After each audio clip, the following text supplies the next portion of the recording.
మీ car EMI కట్టలేకపోతున్నారా? మీ car EMI మేము కడతాం. ఈ నెంబర్కి కాల్ చేయండి. హలో నమస్తే, వెల్కమ్ టు సుమన్ టీవీ. నేను కీర్తి.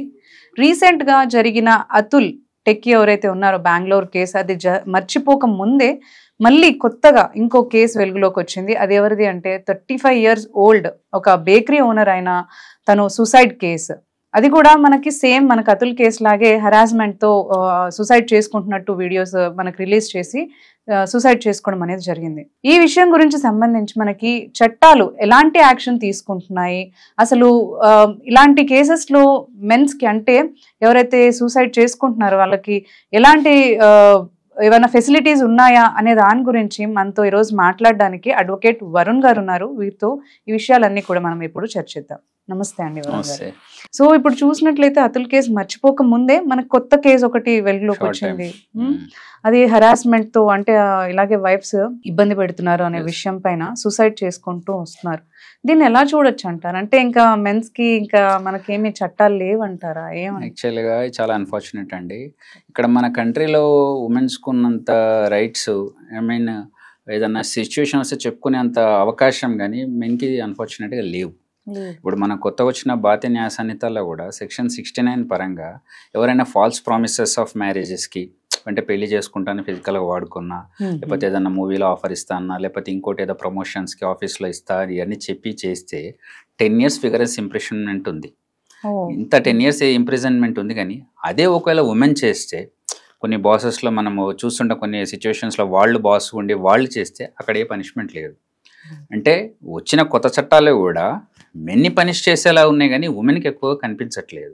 కొన్ని సందర్భాల్లో కొన్ని రేర్ కేసెస్లో ఏదో వెసులుబాటు ఉంది తప్ప జనరల్గా వాళ్ళకి హక్కు అండ్ వాళ్ళు చెప్తే తీసుకున్న ఇంపార్టెన్స్ ఇటు సొసైటీలో లేదు, కోర్ట్స్ పరంగా కూడా తక్కువే ఉన్నాయి. అంటే ఇన్ని జరుగుతున్నాయి కదా ఈ వైఫ్ హెరాస్మెంట్, ఇంతకు ముందు కూడా జరుగుతూనే వస్తున్నాయి. వెలుగులోకి వచ్చేవి కొన్నే మనకు తెలుస్తున్నాయి, కొన్ని ఇంకా ముందు కూడా ఇంకెన్నో జరుగుతాయో.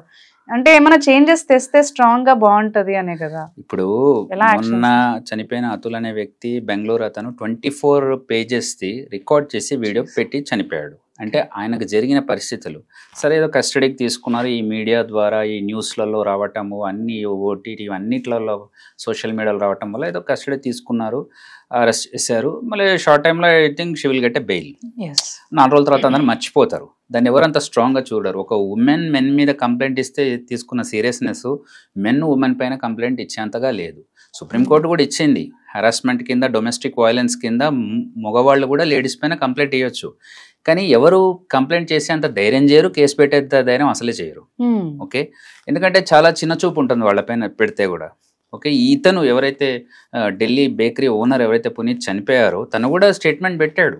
తనకు జరిగిన హెరాస్మెంట్ కానీ వైఫ్ ఎలా టార్చర్ చేసింది అన్నీ పెట్టాడు. చనిపోయాడు జస్ట్ 2 days న్యూ ఇయర్ సందర్భంగానే చనిపోయాడు ఆయన ఆ టైంలో. కానీ ఇంత జరిగినా కూడా I won't think so much action will be taken. ఎందుకంటే తీసుకున్న మనకు ఆప్షన్ ఉంది, bail is the rule, jail is the exception అని. ఏదో గ్రౌండ్స్లో బెయిల్ తెచ్చుకుంటారు, 4 రోజుల తర్వాత అందరూ మర్చిపోతారు. దాన్ని ఎవరంతా సీరియస్గా తీసుకునే వాళ్ళు లేరు. మెన్కి జరిగితే ఏమో ఇవి కంటిన్యూస్ ఇలా రికార్డ్ నెంబర్ ఆఫ్ అయ్యి చాలా కేసెస్ అయితే చెప్పలేము. బట్ జనరల్గా అయితే ఉమెన్కి ఉన్న రైట్స్ కానీ, వాళ్ళకున్న సపోర్ట్ కానీ, ఏదైనా కంప్లైంట్ చేసినా వాళ్ళకి తీసుకున్న ఇంపార్టెన్స్ కానీ మెన్ చేసేంత ధైర్యం చేయరు. అలా ఎవరికి చెప్పుకుంటారండి? సొసైటీ చాలా తక్కువగా చూస్తుంది వాళ్ళని. మగవాడు అంటే నన్ను కొట్టేసేయాలి, ఒక హీరోలాగా ఉండాలి తప్ప అందరు లేరు. సరే, కానీ ఇక్కడ ఒక మాట చెప్తాను, ఇక్కడ తను చేసింది కూడా చాలా తప్పే. తనకి వేరే ఆప్షన్స్ ఉన్నాయి, బెటర్ సొల్యూషన్స్ దొరికేవి. కానీ చాలా డిప్రెషన్ కాదు, కొన్ని సున్నిత మనస్తత్వాలు ఉంటారు, సెన్సిటివ్ పీపుల్. ఇక్కడ చాలా మందికి ఇష్యూస్ ఉన్నాయి, అందరూ వీళ్ళ సూసైడ్ చేసుకోలేదు. అది ఎలా ఫేస్ చేయాలి తప్ప మనం ఇలా చేయడం కూడా కరెక్ట్ కాదని చేసింది. కానీ అలా చేయడానికి కూడా పరిస్థితులు ఏవైతే ఉన్నాయో ఆ పరిస్థితులను అధిగమించే పరిస్థితి మెన్కి జనరల్గా అయితే ఇప్పుడు లేదు. Hope so will get in some future. But ఎవరు దాన్ని సీరియస్గా తీసుకోరు. తీసుకున్నా కూడా తర్వాత ఒక షార్ట్ టైం కొంచెం హంగామా ఉంటుంది మీడియా ద్వారా, ప్రెస్ ద్వారా, పేపర్ ద్వారా. తర్వాత 4 రోజులకు అందరూ మర్చిపోతారు. ఇప్పటిదాకా జరిగింది అది.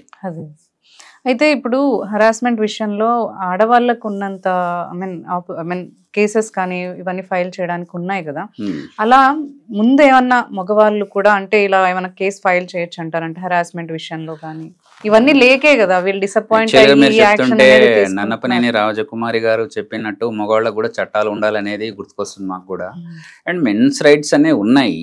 ఉన్నాయి, అది మొదటి నుంచి ఉన్నాయి. కానీ థియరీలో పుస్తకాల్లో ఉన్నది వేరే ఉంటుందండి, ప్రాక్టికల్గా ఇంప్లిమెంటేషన్ వేరే ఉంటుంది. ఇప్పుడు చాలా మంది సెలబ్రిటీస్ వాళ్ళ విషయంలో ఏదైనా యాక్సిడెంట్ జరిగినా కేసే మనకు కనిపించట్లేదు. ఎందుకంటే చట్టం ఉన్నోని చుట్టం అంటారా లేదో తెలియదు, బట్ జనరల్గా అలా జరిగింది. ఉమెన్కి కూడా చాలా చోట్ల నేను చేసిన కేసెస్లో కూడా చాలా హెరాస్మెంట్ ఉంది, కాదంటలేదు. కానీ ఎంతైనా మొదటి నుంచి ఆ కేసెస్ ఒక నెంబర్ ఎక్కువ ఉండటం వల్లనో, ఎక్కువ మంది దానివల్ల ఇబ్బంది పడటము, హెరాస్మెంట్ వల్ల అనే పదం వల్ల వాళ్ళకి ఇచ్చిన ప్రిఫరెన్స్ వీళ్ళకి ఇవ్వడం లేదు. అంటే వీళ్ళకి సపోర్టివ్గా ఎవరు ఉండరు. ఒక నలుగురిలో పెద్ద మనుషుల పంచాయతీ పెడితే కూడా మగవాళ్ళు వచ్చిన వాళ్ళు కూడా ఎవరైనా అక్కడ ఉమెన్కే సపోర్ట్ చేస్తున్నారు ఆ పంచాయతీలో కూడా. ఇంకా వీడికి ఆప్షన్ లేదనిపించింది. మెయిన్గా లైఫ్ మీద ఇష్టం ఉండి కొన్ని ఉన్నత లక్షణాలు ఉన్న వాళ్ళు అయితే ఎవరు చేయరు. అలా లక్షణాలు ఉన్న వాళ్ళు కూడా ఎవరు ఇలా టార్చర్ చేయరు. ఎందుకంటే జనరల్గా బేసికల్గా ఫ్యామిలీ కేసెస్కి అనకూడదు కానీ అడ్వకేట్ కూడా అవసరం లేదు. ఎందుకంటే వాళ్ళు మంచిగా ఉంటారు. వేరేదో ల్యాండ్ విషయంలో వేరేదో చీటింగ్ జరిగింది ఇంకేదో అంటే ఒక లాయర్ అవ్వాలి. ఇంట్లో వాళ్ళు సెటిల్ చేసుకుంటే అవసరం కూడా లేదు. ఓకే, కానీ ఇక్కడ పరిస్థితులు ఏంటంటే అలా లేవు. ఇంకా ఈ కేసులే ఎక్కువ పెరిగిపోతున్నాయి ఇప్పుడున్న పరిస్థితుల్లో. కల్పతరు కోర్టుకు వెళ్తే ఎన్ని కేసులు ఉన్నాయా అనిపిస్తుంది ఫ్యామిలీ మ్యాటర్స్లో. ఎందుకు జరిగిందంటే వాళ్ళకి ప్రాపర్ అండర్స్టాండింగ్ లేదు, ప్రాపర్ కోఆర్డినేషన్ లేదు, హస్బెండ్ వైఫ్ మంచిగా ఉండట్లేదు, వాళ్ళ టార్చర్ పెరిగింది, ఒకళ్ళకి ఇంకోళ్ళకి వాల్యూ ఇవ్వట్లేదు. ఇప్పుడున్న ఎడ్యుకేషన్ కూడా వాల్యూ ఓరియంటెడ్ లేదు, అంత బిజినెస్ టైప్ ఉంది. ఒక ఎథికల్గా ఒక మోరల్ వాల్యూస్తో ఉంటే వాళ్ళు కూర్చొని డిస్కస్ చేసుకుంటే ఈ సిచ్యువేషన్ దాకా వచ్చేది కాదు. కానీ అన్ఫార్చునేట్ మనం అతుల్ గారిది జరిగిన కొద్ది టైంలోనే ఇదంది కూడా జరగటం, అది సూసైడ్ కావటం, మళ్ళీ సేమ్ అదేదో ఫ్యాషన్ లాగా ఆయన ఒకటి రికార్డ్ చేసి పెట్టడం ఇలా జరిగింది. ఇది చాలా అన్ఫార్చునేట్. హోప్సో ఇలాంటి కేసెస్ ఫ్యూచర్లో ఎక్కువ రావని నేను అనుకుంటున్నాను. మగవాళ్ళకి ఏమైనా చట్టాలు తీసుకొచ్చే ఆలోచనలో ఏమైనా ఉందా? కొంతవరకు ఇలాంటివన్నీ అరకట్టచ్చేమో కదా మనకి. ఇప్పుడు ఏవి ఉన్నా కూడా ఇప్పుడు మేము చూస్తుంటే ఇప్పుడు క్రిమినల్ లాస్లో కూడా ఉమెన్ సేఫ్టీ గురించే ఫోకస్ చేసి ఉన్నాయి అవి.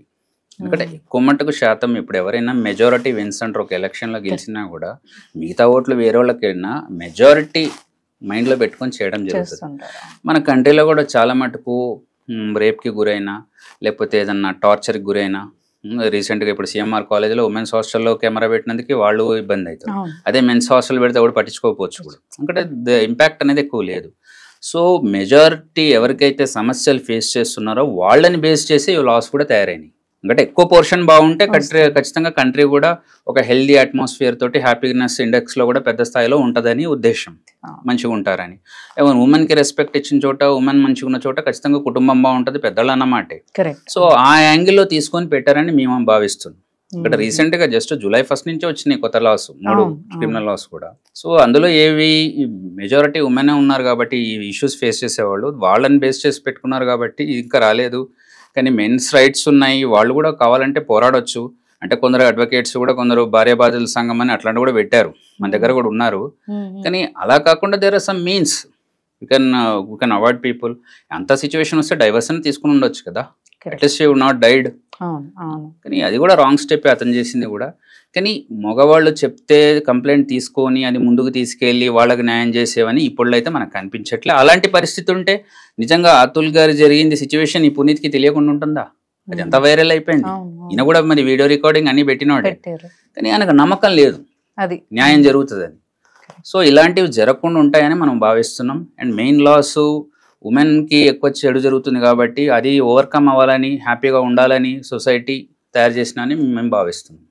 అట్ ద సేమ్ టైం మగవాళ్ళకి కూడా అలాంటివి ఏమైనా ఫెసిలిటీస్ ఇస్తే కొంచెం వరకు ఇవన్నీ మనం క్లియర్ చేయించుకోవచ్చు. ఫెసిలిటీస్ అన్నా కానీ కూడా వాళ్ళకి యాక్చువల్గా రైట్స్ ఉన్నాయి. ఇది లా పరంగా కాకుండా ఒక ఉన్నత లక్షణాలు ఉన్నాడు ఎవరు ఇలాంటి పనులు చేయరు కూడా.